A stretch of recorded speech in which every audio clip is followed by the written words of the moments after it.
Hey, welcome aboard. Let's talk about the rudder, that big fin on the tail of a plane.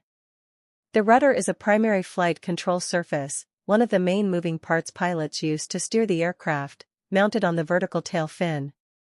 It's like the rudder on a boat, it steers the nose left and right, controlling the plane's yaw, rotation around the vertical axis.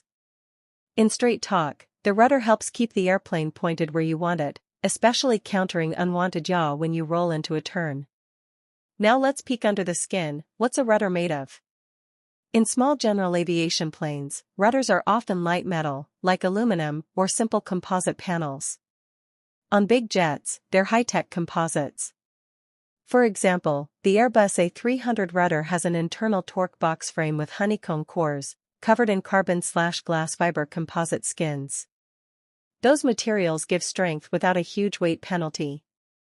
Inside, you'll find rugged hinge fittings, some steel, some aluminum, and hydraulic actuators, servo valves, to swing the rudder left or right. In short, a modern airliner rudder is a strong sandwich of composite panels and honeycomb, mounted on hinges at the tail. Rudder's function, yaw control. What does this fin do? Its main job is yaw control. As NASA explains, the rudder steers the nose of the aircraft left and right and helps push the nose in the correct direction during turns, keeping the flight coordinated. In practical terms, if the plane wants to yaw, ski sideways, in one direction, the pilot uses the rudder to push the tail opposite, realigning the nose. How the rudder works, aerodynamics. Aerodynamically, the rudder works by deflecting airflow at the tail. If the pilot pushes the left rudder pedal, the rudder swings left into the wind. This creates a sideways aerodynamic force on the tail, pushing the tail to the right and yawing the nose left. The opposite happens if you push right. This yawing motion is about the vertical axis. Imagine an arrow going up through the plane's center. Rudder location on the aircraft. Just to be crystal clear, the rudder lives on the vertical stabilizer, the big upright fin at the back of every airliner. The vertical stabilizer, sometimes just called the vertical tail, provides stability, and the rudder is the movable part on its trailing edge.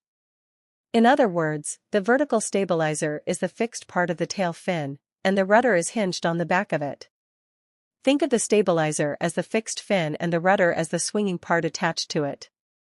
So in any photo or diagram of an airplane tail, the rudder is that panel you can see pivoting on the rear edge of the vertical fin.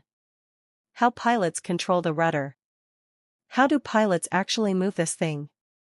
By rudder pedals. Each pilot has foot pedals on the floor.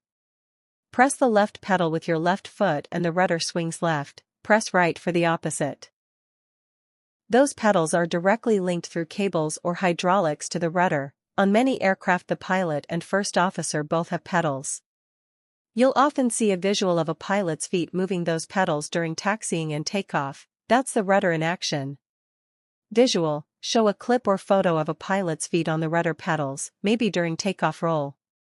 In modern jets, even automated systems can drive the rudder. For example, a yaw damper is a computer system that senses unwanted oscillation and automatically nudges the rudder to stabilize the plane. According to aerodynamic design data, modern yaw dampers use sensors and flight computers to move hydraulic rudder actuators, similar to pilot pedal movements. Importantly, even if the autopilot is on, rudder pedal position always reflects actual rudder deflection. In plain language, pilots, or the autopilot/yaw damper, set the rudder angle, and the rudder surface follows, always matching pedal position. Mechanical versus fly-by-wire rudder systems. Older aircraft typically had mechanical or hydromechanical rudder linkages, cables and pulleys or servo valves, directly actuated by the pilot's feet. Newer aircraft often have fly-by-wire rudder control. The pedals send a signal to a computer, which then moves the rudder through actuators. For example, Airbus A320 family planes use full fly-by-wire for all surfaces including the rudder, while some Boeing jets, like older 737s, use direct cable/hydraulic systems. Fly-by-wire allows the computer to impose limits and protections. For instance, it can automatically reduce rudder travel at high speeds to prevent overstressing the tail. One FAA chart notes that maximum rudder deflection decreases as airspeed increases, i.e. less rudder travel at high speed. In short, mechanical systems link foot to fin, whereas fly-by-wire inserts a computer mediator, improving stability and safety. A famous example is American Airlines Flight 587. After encountering wake turbulence on climb out, the first officer made extreme rudder pedal inputs. The rudder and vertical stabilizer ultimately failed in flight, and the plane crashed. The NTSB found the cause was unnecessary and excessive rudder pedal inputs. In that event, the rudder was moved to its stop at high speed, which overstressed the structure. Modern improvements have made rudders more reliable, advanced composites mean they're lighter and stronger, fly-by-wire computers provide envelope protection, and redundant actuators ensure a stuck rudder servo won't cause a crash. Yaw dampers on every airliner now smooth out oscillations automatically.